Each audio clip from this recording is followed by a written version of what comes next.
Hello dear subscribers, today I will tell you how you can easily fix this error. So if you can see it, your startup disk is almost full. To make more space available on your startup disk, delete some files. So you just need to go to Launchpad. Here you need to tap on others, and here you will find disk utility.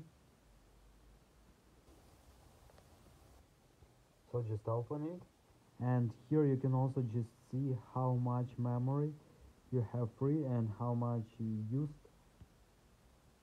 So after, just go to Finder and just remove some files. So after, just tap on bin and choose empty bin. So after, you can also just try to restart your computer.